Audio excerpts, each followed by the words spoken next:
Hare Krishna, Krishna Krishna, Hare Hare Rama, Rama Rama, Hare Hare.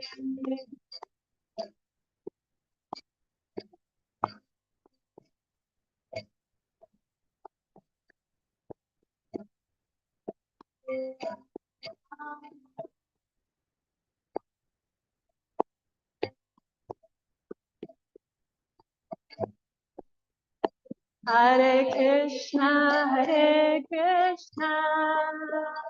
Krishna Krishna, Hare Hare, Hare Rama, Rama Rama, Hare Hare.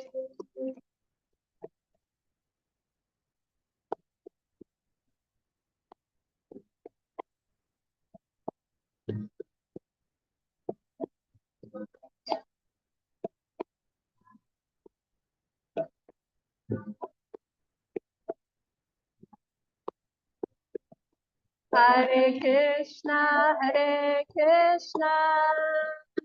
Krishna Krishna, Hare Hare, Hare Rama, Rama Rama Rama, Hare Hare.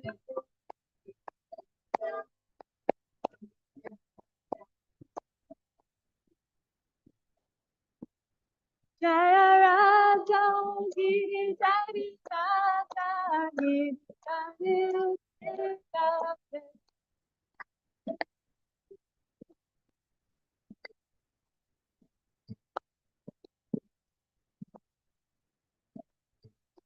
Jaya Krishna Balaram, Jaya Krishna Balaram, Jaya Krishna Balaram, Jaya Krishna Balaram.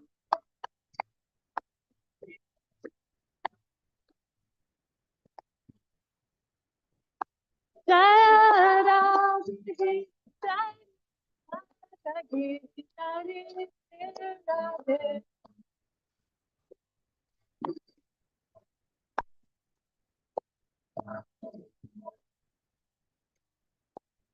Jaya Prabhupada, Prabhupada, Srila Prabhupada.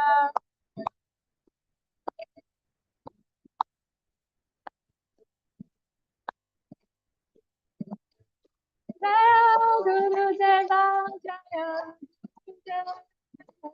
Guru Deva, Jaya Guru Deva.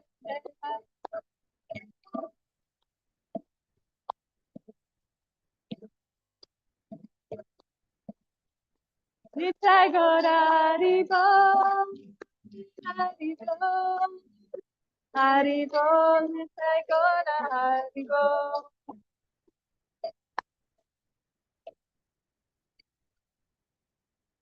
Jaya Om Vishnu Pad, Paramahamsa Parivrajacharya, Asvatara Satashi Srimad Srila Esa Bhaktivedanta Swami Maharaj, Srila Prabhupada Ki Jai. Jai Vishnu Pad, Paramahamsa Parivrajacharya, Asvatara Satashi Srimad Srila Bhaktisiddhanta Saraswati, Srila Prabhupada Ki Jai. Anantakoti Vaishnava Vrinda Ki Jai. Grantaraj Srimad Bhagavatam Ki Jai. Nitai Gaura Premanandi, Hari Hari Bol.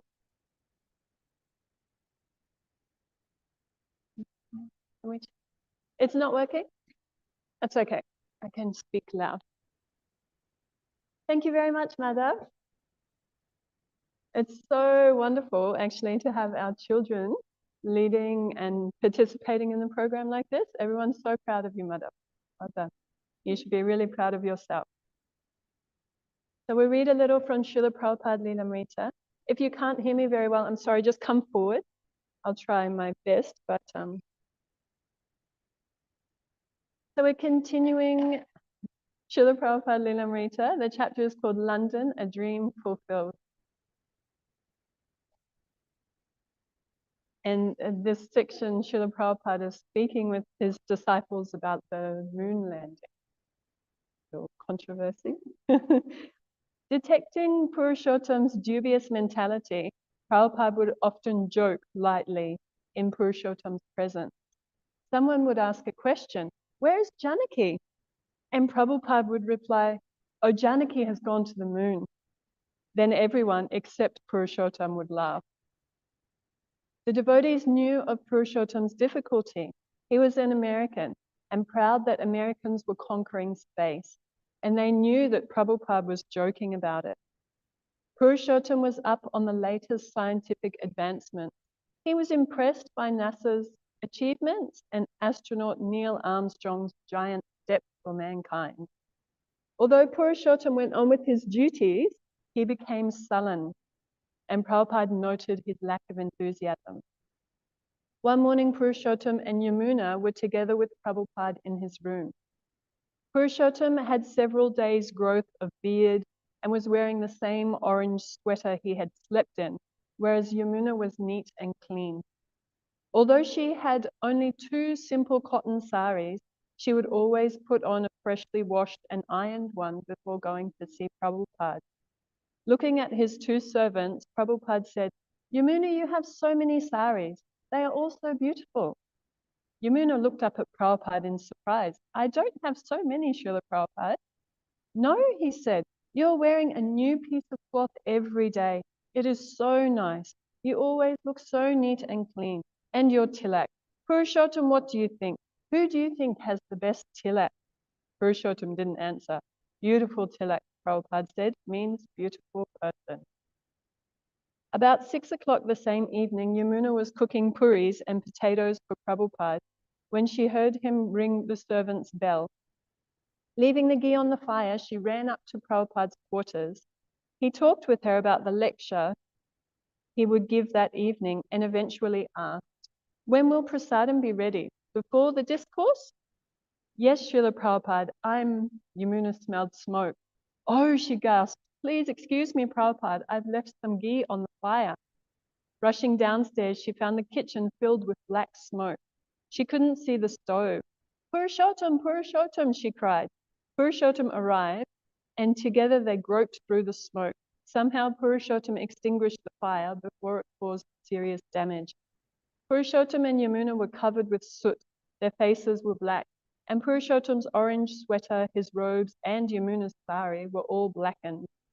Suddenly, Prabhupada rang the servant's bell, and they both hurried upstairs to tell him about the fire. When Janaki returned downstairs and saw the mess, she ran upstairs to Prabhupada's room, where Yamuna and Purushottam stood, still covered with soot, before Prabhupada. "What has happened here?" Janaki burst out. Prabhupada looked at her soberly and said, "Today Purushottam has gone to the moon." "What?" Janaki asked. Prabhupada repeated, "Yes, our Purushottam has gone to the moon." "Prabhupada," Purushottam said, "I'm a brahmachari. Why are you saying these things?" "Being a brahmachari is no restriction from going to the moon. Anyone can go," Prabhupada said, winking. Srila Prabhupada ki jai. It's the spiritual master's role, isn't it? Like testing our conditioning, pushing us beyond our conditioning. Prabhupada doing it in such a loving way, like using humor as a way to help his disciples progress. Unfortunately, in those times, some disciples couldn't progress past that point. It was a real point of contention, wasn't it? It was a very difficult one to accept. But, Om Namo Bhagavate Vasudevaya. Om Namo Bhagavate Vasudevaya. Om Namo Bhagavate Vasudevaya.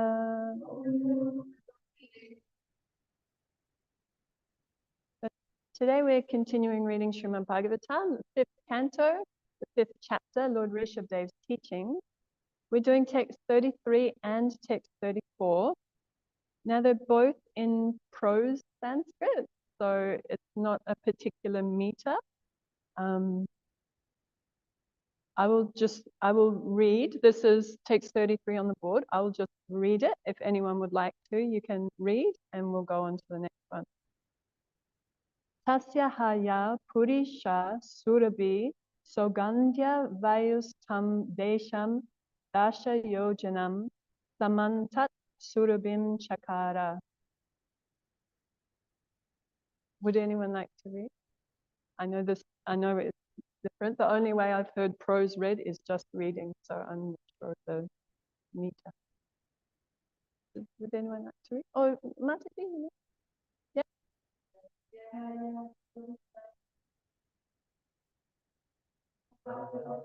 You can change it.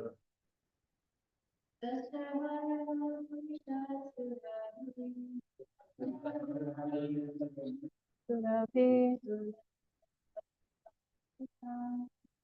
Sagandhya Vayustam Desham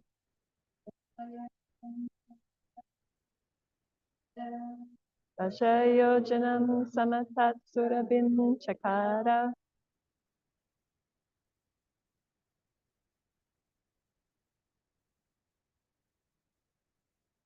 Tasyaha Ya Purisha Surabhi Sagandhya Vayustam Desham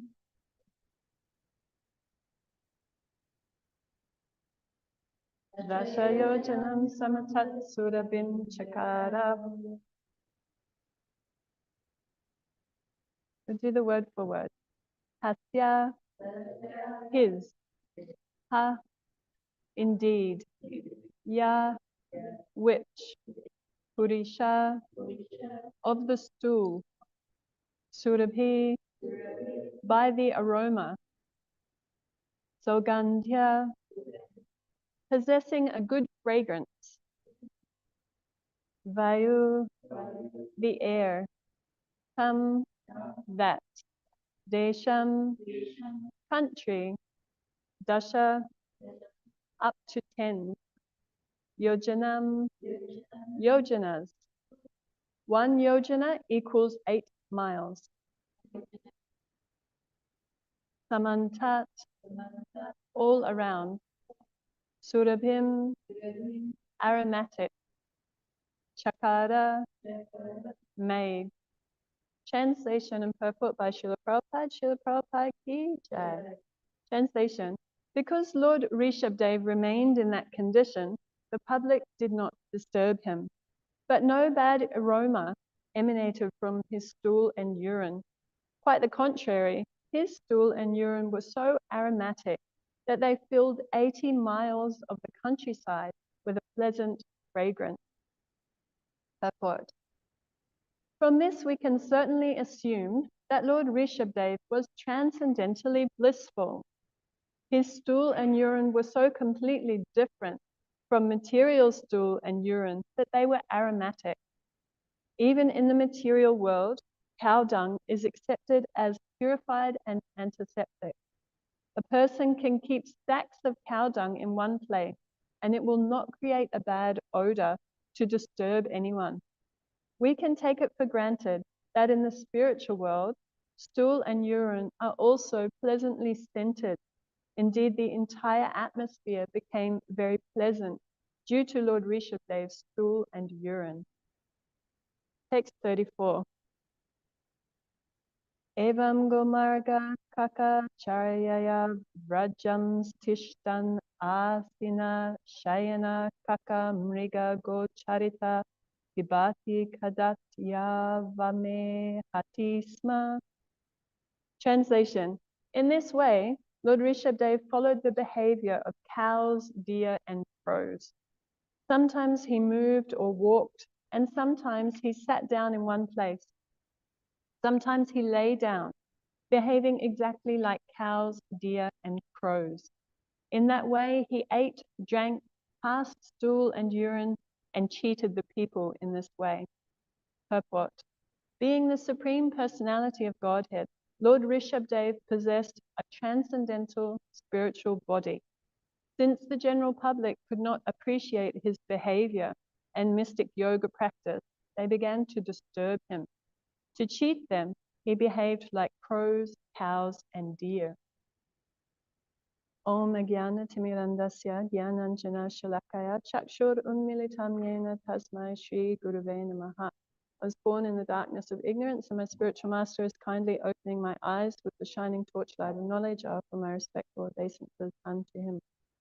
Jai Shri Krishna Chaitanya Prabhu Nityananda Shri Advaita Gadadhara Shivasadi Gaura Bhaktavrinda Hare Krishna Krishna Krishna Hare Hare Hare Rama Rama Rama Hare Hare. We're coming to the end of Lord Rishabhadev's pastimes as given in this section of Bhagavatam. And it's an interesting way that it doesn't work. No, sorry, just come sit closer, Ratnaleka. It's an interesting way that he's winding up his pastimes. So we've seen Lord Rishabhadev as the great king, giving these wonderful instructions to his sons, leading the people on the path of Krishna consciousness. And his instructions to his sons are instructions for all of us. They are very rich instructions. Now, after he has instructed his sons in this way, Lord Rishabhadev is coming towards the end of his pastimes, and he takes on the form now of an avadut. He takes on the feature of an avadut due to his supreme spiritual absorption and advancement. Indeed, he is a partial incarnation of the Supreme Personality of God. So this feature of an avadut that he is showing can sometimes be quite difficult to understand. In another area in the Bhagavatam, it describes that an avaduta, to be avaduta, it means one who is most free, one who is not constrained at all by any type of regulation, any type of social convention. But you can only reach that point due to spiritual realization. It's not a cheap thing. You know, sometimes we may use the word a little lightly. You see someone who's a little bit odd or quirky, or, you know, you think, oh, he's like an avaduta. But actually, avaduta is so high. It is such a high level. And it's based on spiritual realization, not simply interesting behavior. That behavior is there because of the personality's complete absorption in Krishna consciousness. And we have our wonderful example of Nityananda Prabhu, who is our Avaduta. Yeah? He is our supreme Avaduta, and we worship him in such a way. And why does he sometimes behave in these unexplainable, contradictory ways? Because he is so absorbed in ecstatic love for Krishna, in ecstatic love for Mahaprabhu, that when Sri Chaitanya Mahaprabhu first asked his devotees to go out door to door and preach, who were the first two devotees that he sent? He sent out Nityananda Prabhu and Haridas Thakur. They were the first Sankirtan devotees, going door to door in the marketplaces, to the businesses. Lord Chaitanya gave them this mission. Everyone you see, everyone you meet, you tell them about Krishna. You give them this message that Krishna is your mother, Krishna is your father, Krishna is the supreme treasure of your life. And so Nitai and Haridas, they would go out in this way. And there's a wonderful pastime in Chaitanya Charitamrita where, maybe it's from Chaitanya Bhagavata actually, where after a day's preaching, Srila Haridas Thakur was speaking with Advaita Prabhu and telling Advaita Prabhu just how challenging it was for him to go out preaching with Nityananda Prabhu because of Lord Nityananda's interesting behavior due to his ecstatic love for Krishna. That sometimes Nityananda Prabhu, they would be going along the bank of the Ganga, and Lord Nityananda would just jump into the Ganga and start splashing around, start wrestling with the crocodiles there. Sometimes they would go through the villages, and Lord Nityananda would go into a villager's cowshed and just start milking the cow and drinking the milk. And in this way, Haridas Thakur was often left to explain to people, oh no, look, Nitai would run off. So this extraordinary behavior comes from his supreme absorption in Krishna consciousness. And in this way, we see with Lord Rishabdev now, he's taken on the feature of an Avadhuta, and interestingly, he's also taking on the feature of the python, where he's actually not trying in any way to maintain the body, not going around, not begging, not anything. He's simply laid down and he's passing stool and urine. This is what we'll discuss today. Passing stool and urine and rubbing it over his body and simply laying, not going to any effort to maintain the body. And in this way, as we hear in these verses today, he's cheating the people, because he is covering his advancement so that he's not becoming disturbed by others. And we actually have a very similar example in our parampara when we look into the life of Srila Gaurkishore Das Babaji. He, as we know, he's an extremely exalted saintly person, and he was very well known in Vrindavan. He spent a lot of time in Vrindavan, in this area, and he was very well known as a saintly person. He was chanting so many rounds a day, and he was very famed due to his knowledge and his renunciation. And after some time, he decided to go to Navadvip area, and he would spend time with Srila Bhaktivinoda Thakur there, discussing the intimate pastimes of the Lord. But in this area, he was becoming disturbed by people who were constantly coming to him, "Oh Sadhu, oh Babaji." And so he took up residence in a public toilet. For 6 months of his life, he lived in this public toilet at all times. He chanted there, he stayed there. People would bring some food, something for him. And people were saying, no, Babaji, we'll make you a cottage, we'll make you a kutia, we'll make you a nice clean place. And he said, no, I already have a place. I'm comfortable here. Because undesirable people would not come there. Who will want to go there and disturb him?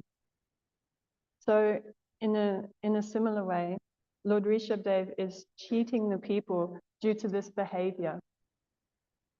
But very interestingly enough, we hear that even though he's laying there in his own stool and urine, it didn't smell bad. On the contrary, it made the surrounding, the 80 miles around smell beautiful. Now, how is this? As we hear, as Prabhupada explains, Lord Rishabdev's body is transcendental. He has a transcendental spiritual body. Now, when we think about that, we might think, well, why does the transcendental spiritual body produce stool and urine? The spiritual body has none of the usual forces of nature.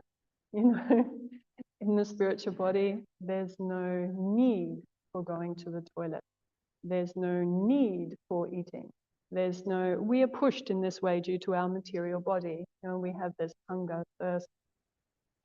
We have all of these pushings of the body. And it's going on, we're forced to act in that way. Our digestive system goes on. We're forced to use the bathroom. We're forced to eat. We get so hungry, we're forced to eat. But with the spiritual body, there's no force. So it was interesting, I was listening to a brief lecture from Chaitanya Charaprabhu on this point. And I wanted to share it because it really opened my eyes to understanding this point. Because we know spiritual body is beyond all the frailties of the material body. And Prabhu was describing that in the spiritual world, because Prabhupada even makes this point, that in the spiritual world, we can take it for granted that in the spiritual world, stool and urine are also presently centered. Yes? And Prabhu was making the point that whatever is needed for the pastime is present in the spiritual world. So even though the spiritual body is never forced to go to the bathroom, if a product like that is needed in one way for a pastime, then the spiritual body produces it. But it is not at all by force. And Prabhu was making the example that in the spiritual world we have cows, yes? And a very important part of the whole cow culture is using cow dung, cow urine. Yes? Even though this is coming from a spiritual body, those products come. They come to assist in the pastime of the Lord. And they don't come in any disgusting way. So they're produced, but they're produced very pleasantly. It is beautiful, it is blissful, it is transcendental. So it's a very interesting way, a very different way to think about what we normally see as quite a gross bodily process. But in the spiritual realm, everything is transcendentally blissful, as we read, as Prabhupada tells us again and again. Everything is transcendently blissful, everything is transcendently situated. So whatever is happening in the spiritual world is there to support the Lord's pastimes, to support some particular relationship, some particular rasa that's going on with the Lord. So this point, Chaitanya Charamparu was explaining that this point, we should see the point that whatever is necessary for the Lord's pastimes will be present, and not get hung up on the fact that stool and urine, you know, and not put our material conditioning onto this, even though it's an interesting point to try to understand. So, as Srila Prabhupada points out in the purport, Lord Rishabdev completely transcendental, completely spiritual, and therefore this product of his body is also transcendental, beautiful, and aromatic. And I was thinking of a similar pastime once with Lord Nityananda Prabhu. After these preaching exploits with Haridas Thakur and Lord Nityananda, as we know, they came and they met Jagai and Madai. And I'm sure everyone remembers the pastimes where Lord Nityananda was hit by the pot thrown by Madai. And I've heard it explained by His Holiness Radhanath Maharaj that when Lord Nityananda was hit with the pot, blood began to gush from his head. Now also, Lord Nityananda has a completely spiritual body. So why is there blood? But the blood was flowing from his body to reciprocate with the intention of Madai. Madai wanted to hurt him. So Nityananda showed that blood, yes, you have hurt me. So again, in this same way, because of the pastime, the spiritual body produces an element that we may not usually see there in the spiritual body, but it's produced for the pastime. It's not forced to be produced. No one could make Lord Nityananda bleed like this, but he showed the blood. So, yeah, an interesting little pastimes on that point.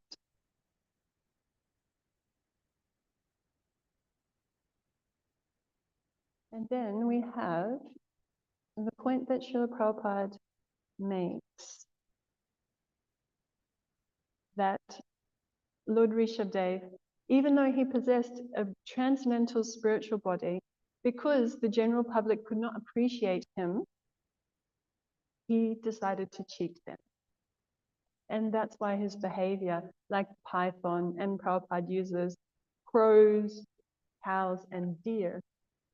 And I was listening to a lecture from Srila Prabhupada, and he was explaining in that lecture on this verse, he was explaining that these animals, their activities have no value.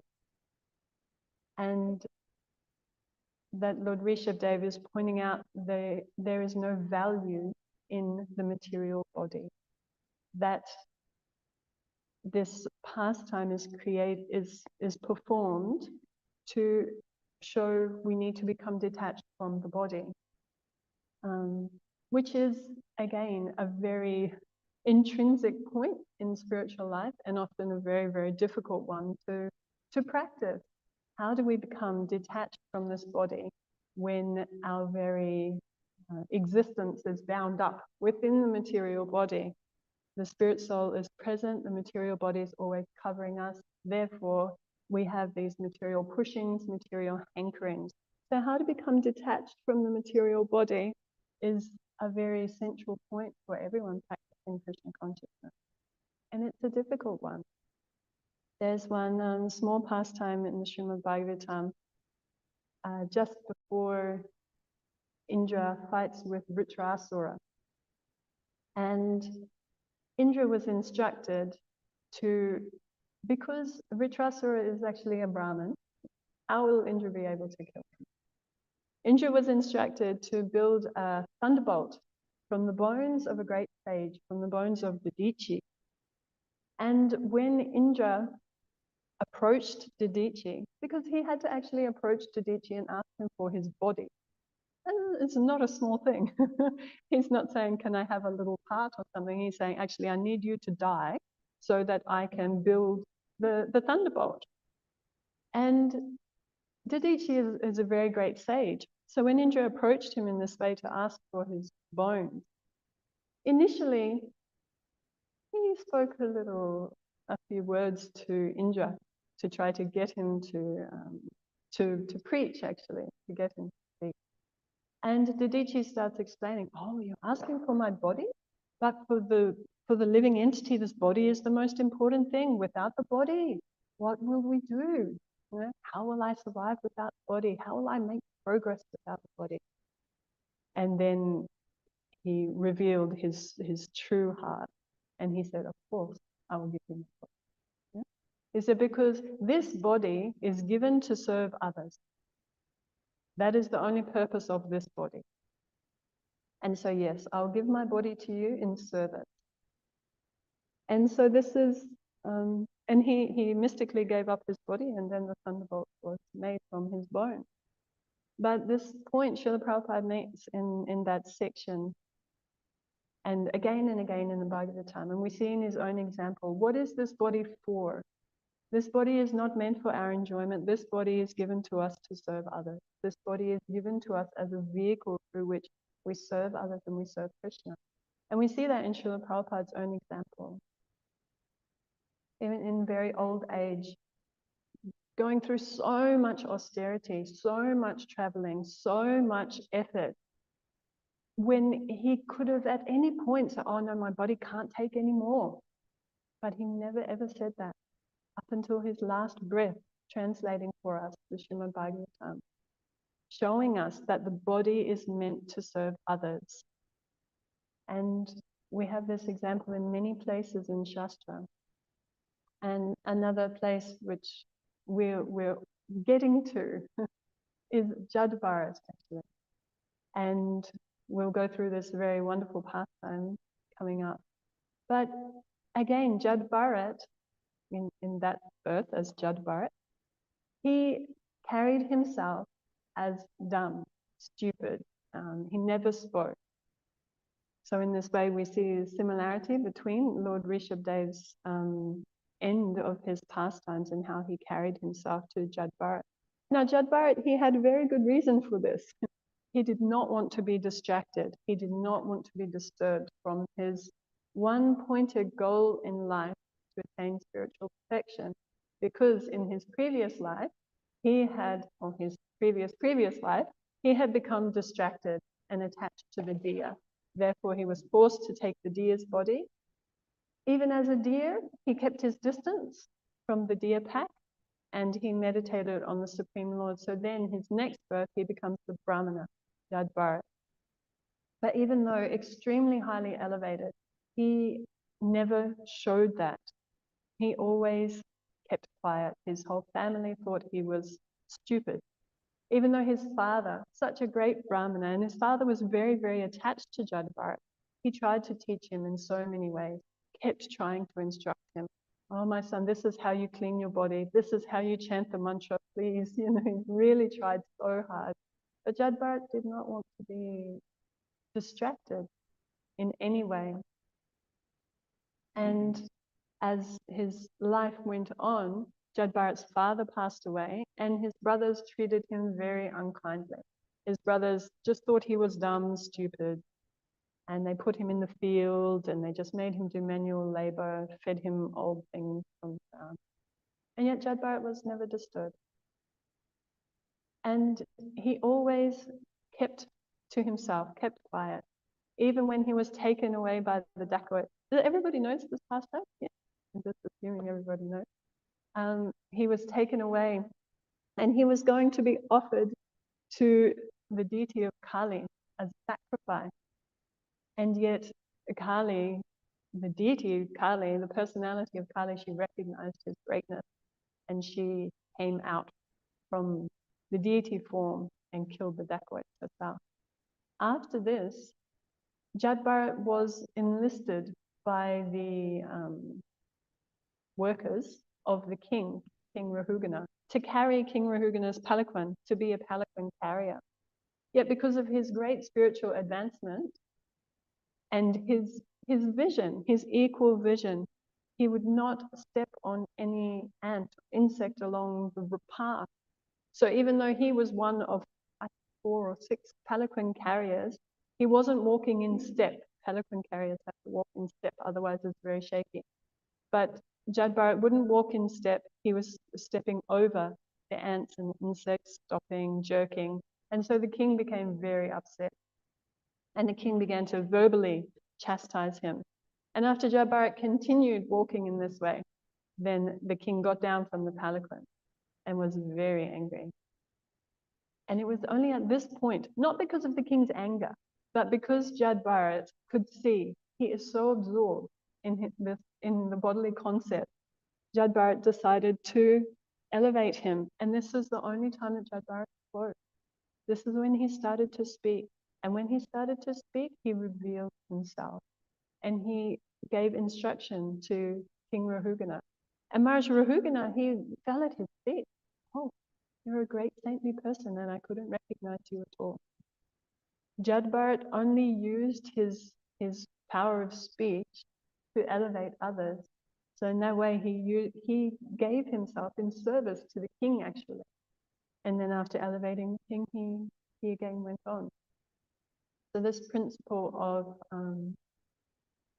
using our bodily faculties, you know, our strength, our power of speech, to elevate others. This is our principle in Krishna consciousness. Otherwise, we practice silence. Yes, one of the qualities of a devotee is that he is silent. Not that we never speak, but that we speak about Krishna. Not that we don't take care of our body, but we take care of our body as a service to Guru and Krishna.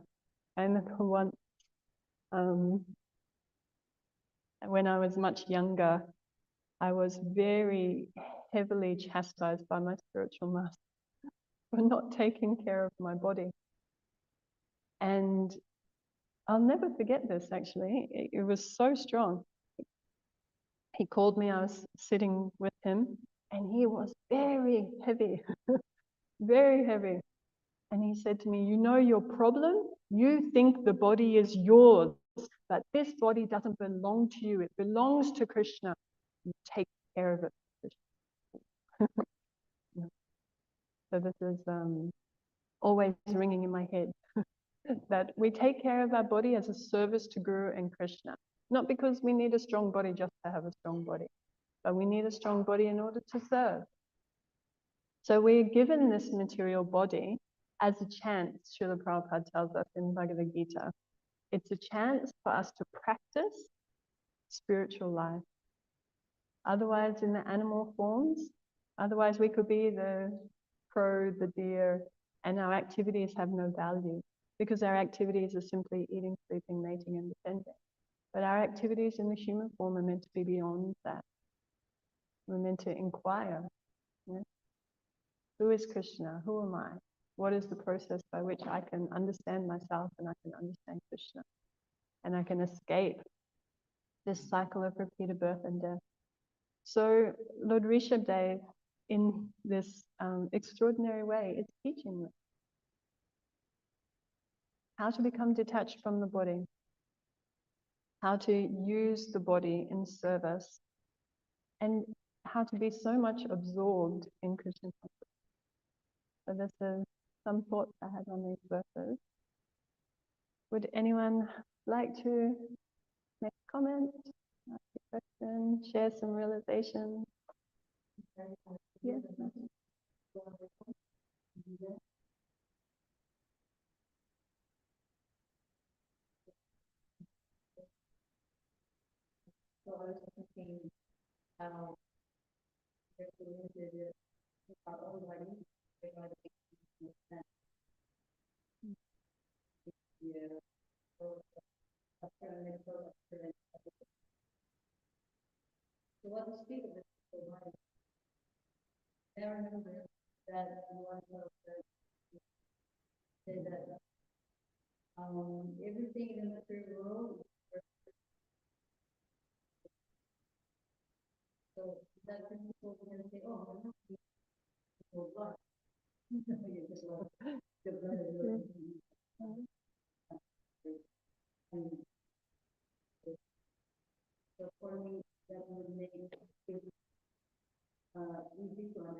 We talk about everything, don't we? Yeah. Yeah.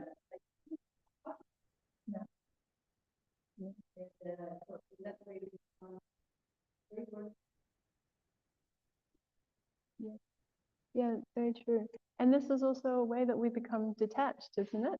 Otherwise, if we don't discuss certain things, it's always kind of underneath the, it's like, oh, it's a secretive thing. Oh, sex life, what a terrible topic. But actually, no. Prabhupada talks about it all through the Srimad Bhagavatam. Let's talk about it. Let's discuss these points in a mature way, so then we become detached. Otherwise, how will we understand the truth of these matters? Yeah, that's very much.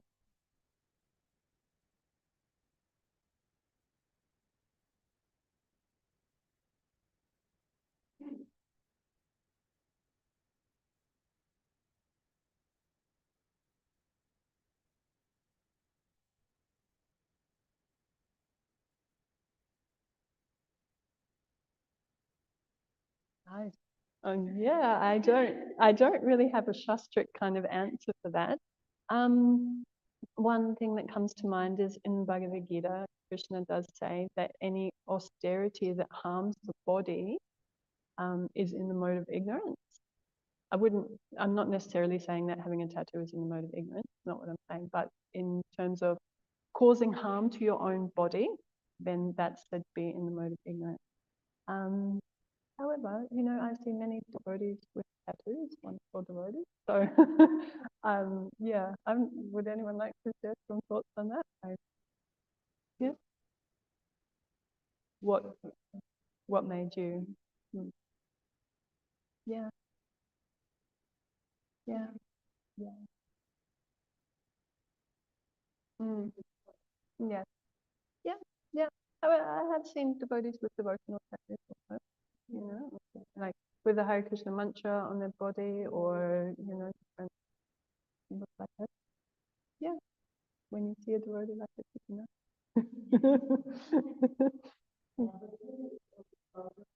Yes, yeah, yeah. There are different cultural reasons for tattoos. Yeah,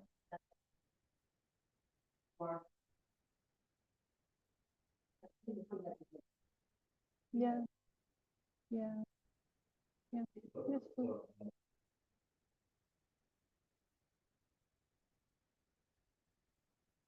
Mhm.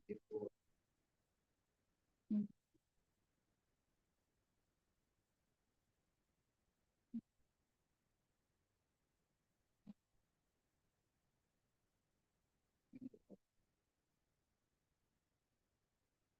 Mhm. Yeah, yeah, yeah, yeah, yeah. Yeah, that's a very good point. Positioning where things are on the body. You wouldn't put something on the lower part of your body. It's got the whole way. Yeah.